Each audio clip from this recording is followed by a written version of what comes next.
What's up YouTube, TP Locs here bringing you guys another video. Yes, today we're going to talk about something that's just real. I want to get real with you guys because I know a lot of you guys look up to me. I don't say look up to me, but you guys look to me for dreadlock inspiration, dreadlock encouragement, knowledge. So I just really wanted to give you something that I think could really benefit your journey. Today I would really love to talk about my TP Locs, Trenton, if you want to know my government, my dreadlock insecurities. Today I really want to talk about that in this video because I think there is a misconception about just lockers in general. It's not something that I think we talk about very frequently. Let's be honest, nobody wants to be that vulnerable when it comes to their journey. Very few people want to talk about the things that are going on in their lives. Far too often it's really easy to paint the facade that everything is going great and perfect and you've got everything figured out, when in reality most times you don't. Sometimes you do, which is great, but sometimes you don't. A lot of times when people see my locks, people see something to aspire to, which I love. But what they don't get to see from me is some of the things that I don't like about my own locks. So today for this video, I don't want to ramble. Today for this video, I want to share with you guys 3 very big things that I just do not like about my locks. What I hope that comes from this video, just a little bit more of an understanding of what the journey actually is. It's not about liking 100% everything about your locks at every step of the way. That's a growth process. That's a process and that's something that you eventually come into. But there are insecurities and I want to share them with you because that is a part of the journey as well. So stay tuned if you want to see my dreadlock insecurities. Guys, if you haven't subscribed already, please subscribe to my channel. We are doing an amazing job with our growth. I'm extremely appreciative. If you love the content that you're receiving and you want to stay up to date on all the content, please hit the notification bell. The moment I post videos, you will be alerted if you hit that little notification bell. All right, let's start the video. So, insecurity number 1, thinning locks. Yes, I have thinning locks. Now, I admitted this in prior videos, just in passing, and I really didn't get into how much of an insecurity this is for me. This is something that on a day-to-day basis probably gives me, on a scale of 1 to 10, I'll say a level 6 or 7 with just discontent with my locks. The back of my head in particular, the hair texture is just different. The crown is it's a lot more of a looser curl pattern, while the sides and the front are a lot more of a coarse hair texture. Now, when we talked about the causes of thinning in my last video, when we called out the causes for thinning, one of them was male pattern baldness. And I don't think I'm going bald because I don't have any family members that go bald. My dad didn't go bald. Nobody on my mama's side is going bald. But it is like one of those fears where it's like, man, like, could it be possible that I'm starting to go bald in the area? Not only do my locks tend to be a little bit more thinner back there, but I also have like a spot near my crown that seems to be like dang near a bald spot. I'm gonna show you guys a clip here. Hopefully I'm narrating with my voice right now. So this is the thin spot that I'm talking about. It looks almost like a bald spot. See that? It's horrible. And as a result, there's several congos in that area. That's one congo. It's another congo. Another congo. Here's another one. It's in the very front that's pretty thin. This is due mainly to cutting. I'm cutting my hair too close to the lock. Here's another one that's pretty thin. And this is just self-inflicted.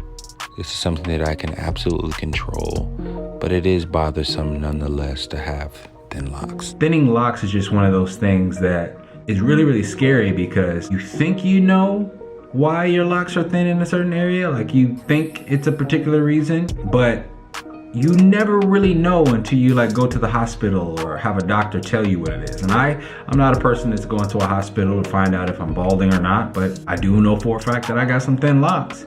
And that's definitely an insecurity for me. One thing that I've done to try to get over this is just I've combined them, like I said in my last video. I've made some congos. Those of you guys don't know what congos are. Congos are when you take 2 locks, combine them so that the root is able to support the growth and the weight of the lock as it continues to grow.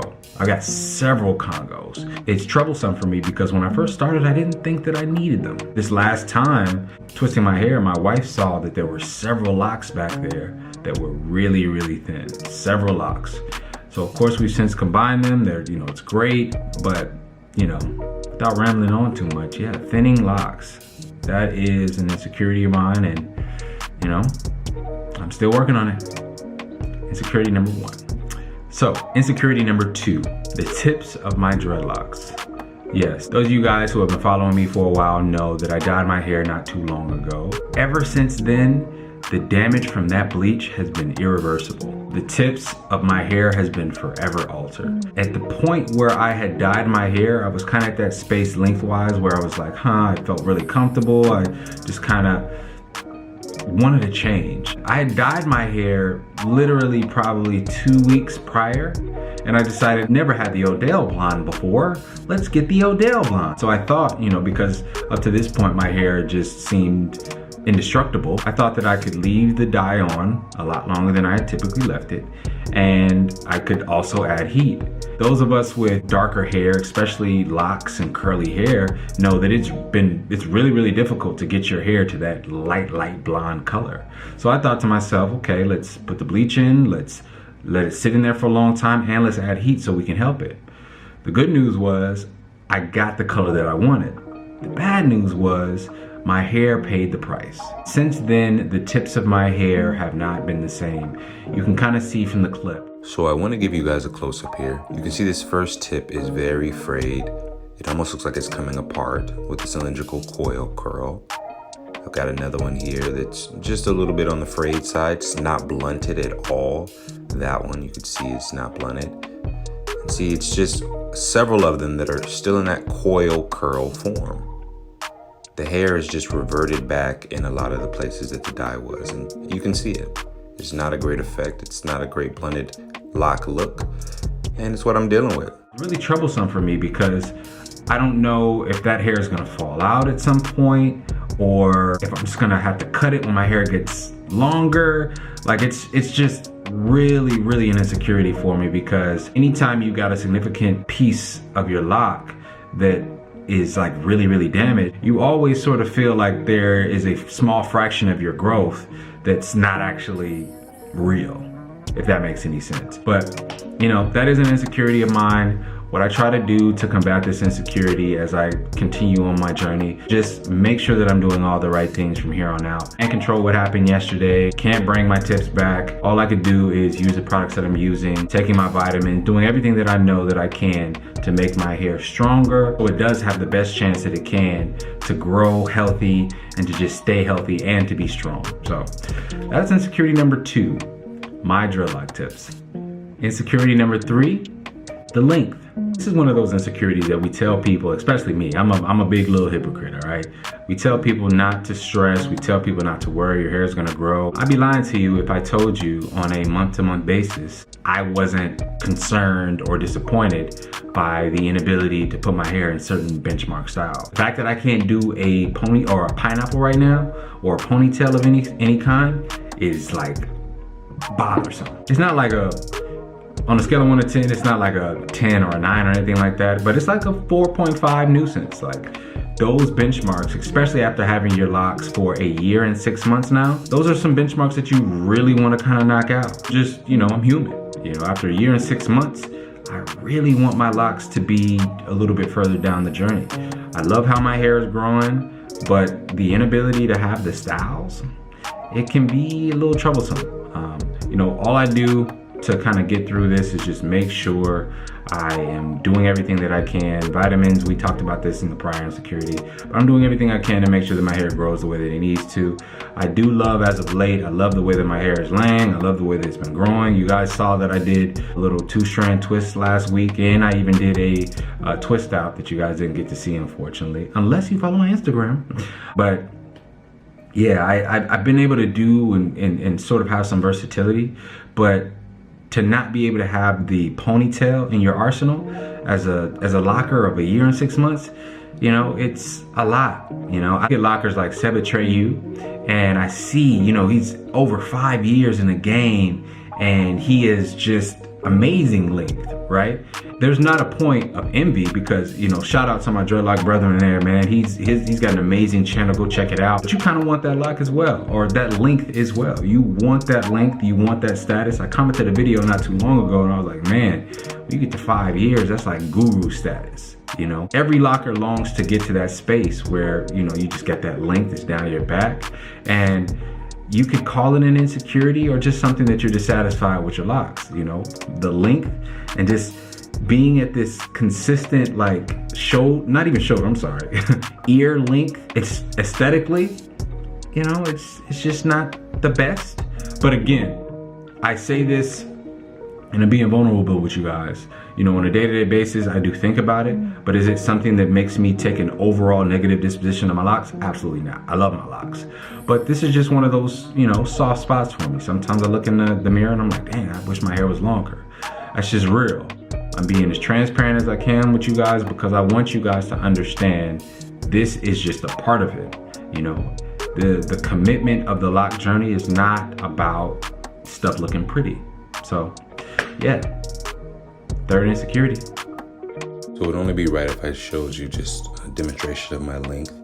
This is me trying to put this stuff in a pineapple. It ain't working. You see a little bit from the side, how difficult. Now I'm really close. Jesus Christ, I need a haircut. Look at them cuckabuds. But anyways, I'm gonna try to put them in pigtails. Can't do that either. I fall just short.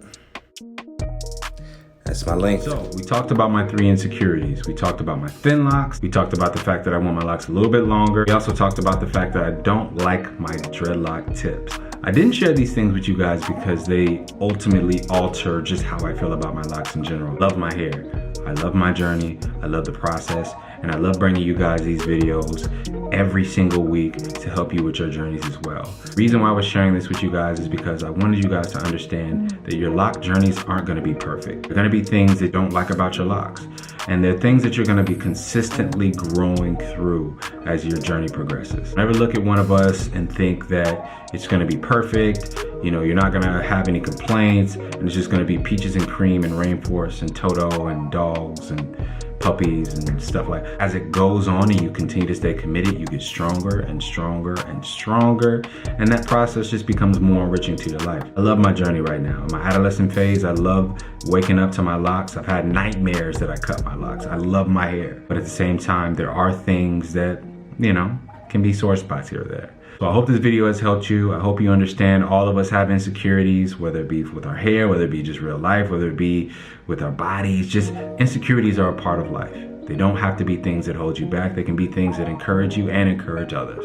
So until next week, you guys, TP Locs, signing out.